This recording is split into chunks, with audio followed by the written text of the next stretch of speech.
നിങ്ങളെ ലവ് പാലസിലേക്ക് മാറ്റാം കേട്ടോ. എന്നാ പിന്നെ വേണ്ട കാര്യങ്ങളൊക്കെ എല്ലാരും അവിടെ അമ്മമാരെയും കൂടെ അച്ഛന്മാരും കൂടെ ഒക്കെ സന്തോഷമായിട്ട് പോവാലോ.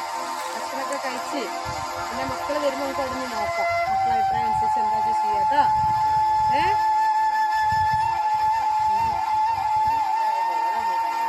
അവിടെ കൂടെ ഇല്ലേ?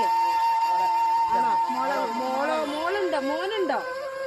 മോക്കൊരു മോനും